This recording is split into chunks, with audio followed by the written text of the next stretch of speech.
story that I will be telling today, it comes from Anne McCaffrey's Dragon Riders of Pern series. Anne McCaffrey is known as the mother of science fiction. She started writing back in the 50s when it was unknown for women to write, and her contributions have been immense. She died a couple of years ago. Today I will be telling the first story that she ever told. Our story today takes place on a planet called Pern, a planet in the far distant future where humans have settled. To combat one of the menaces, known as Thread, the people of this planet genetically engineered a dragon-like creature to grow into dragon-sized proportions. What they didn't know when they developed this creature was that it required a human bond that would last for life. These creatures, while they could not speak whatsoever, could communicate with their riders telepathically.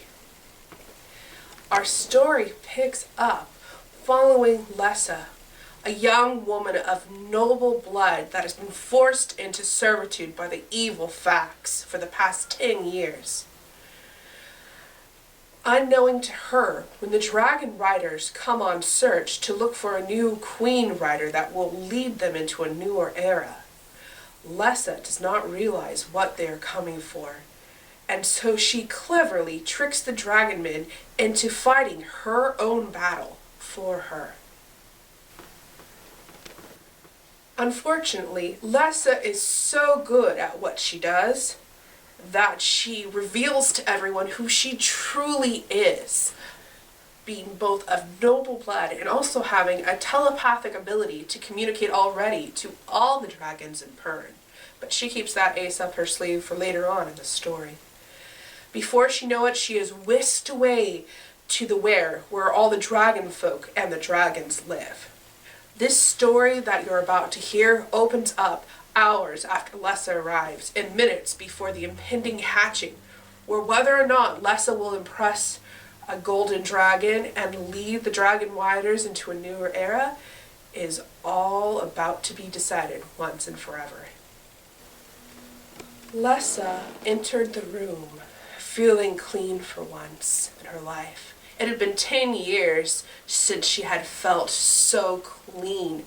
Her hair hung around her like a beautiful aurora.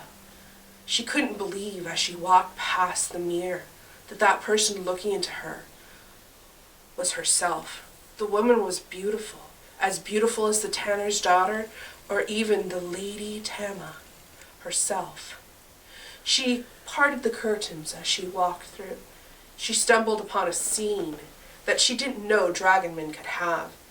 There, beneath the great wedge-shaped head of the bronze dragon was Flar bent over.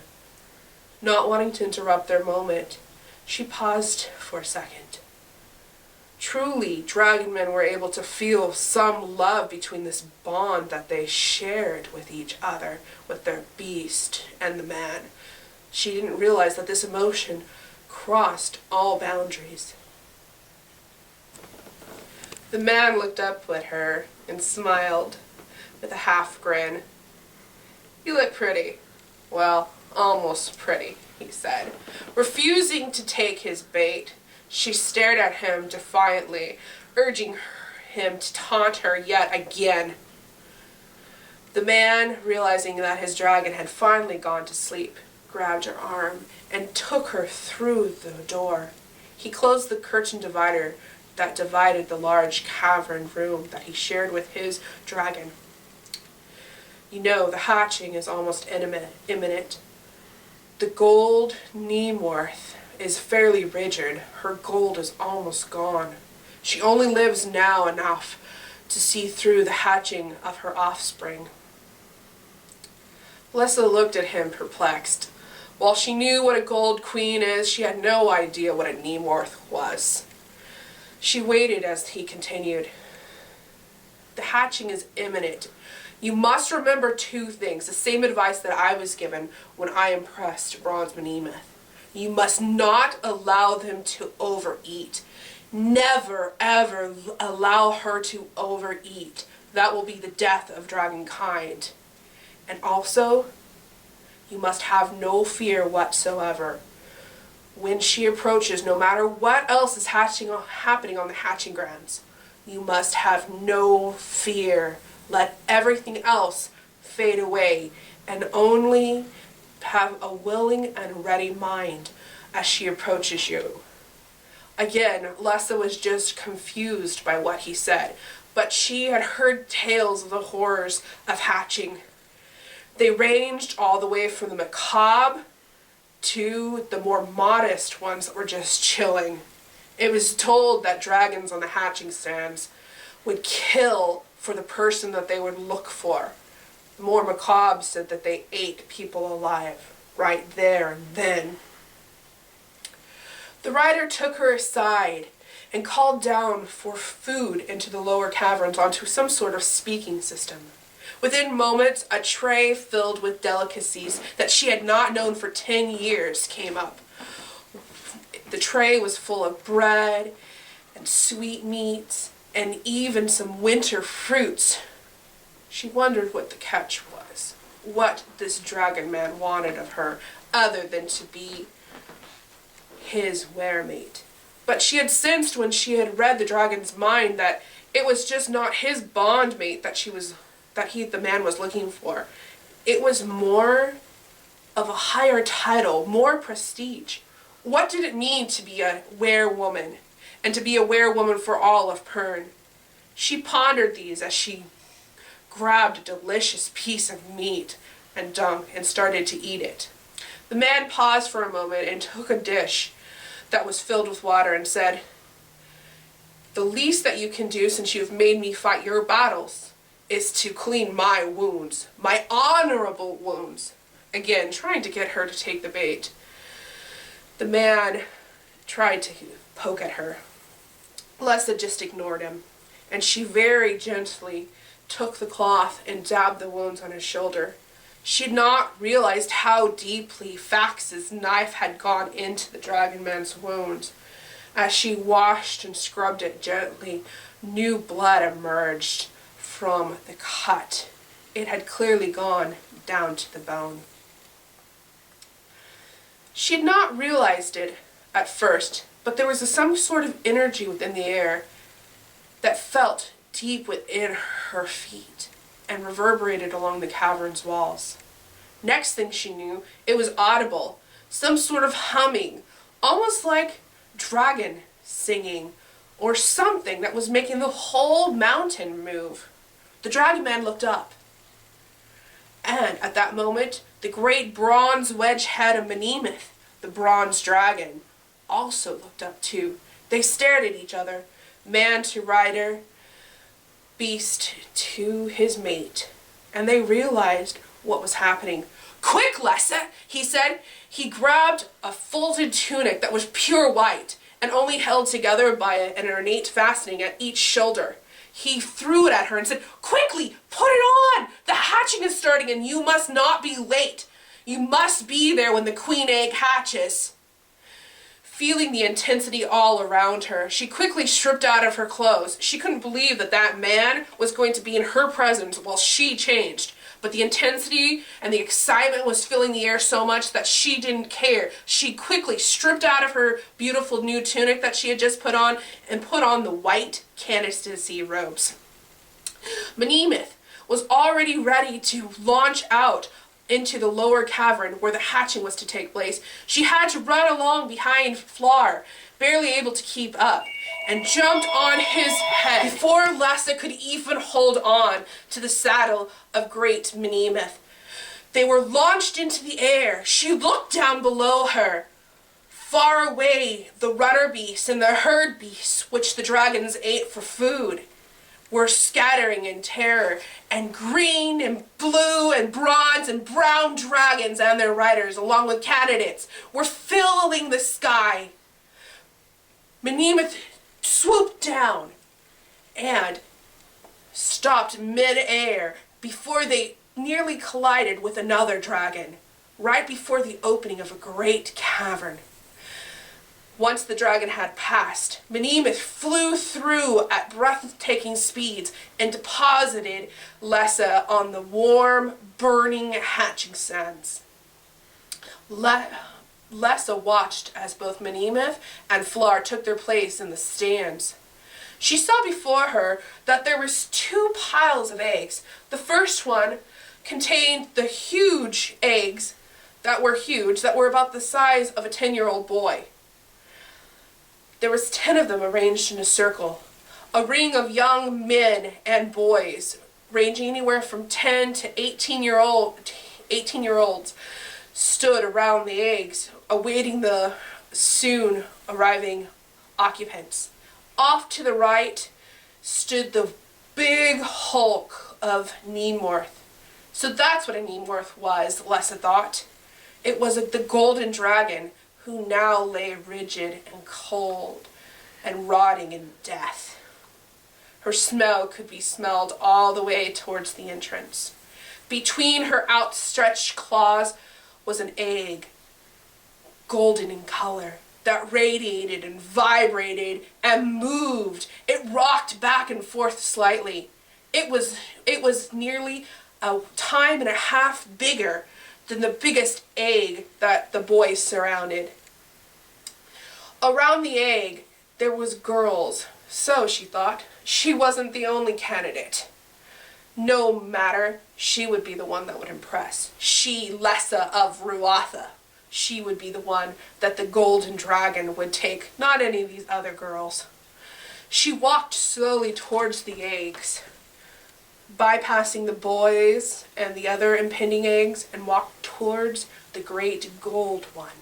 She stared at it, vibrating, beautiful opalescence in nature. All at once, the egg started violently to rock. A crack emerged. But it wasn't from that egg. It was from the eggs where the boys were. She turned her attention for a moment and looked behind her. A head emerged and a dragon came up. It was not a magnificent creature like Bronze Menemith or any of the other ones. It was ugly, and it had egg fluid all over its spindly wings. How could anything that ugly ever grow up to be one of the great dragons that would fight Thread of Pern? She had no idea. She watched as the young dragon looked around, crying piteously, looking for its rider. It came upon one boy and didn't think that he was worthy, and slashed it with his claws and teeth. The young boy lay still. Lessa wasn't sure if he was alive or if he was dead. The dragon went towards another one, and the same thing happened. This time he accidentally fell, and the claw from his wing slashed open the boy's neck.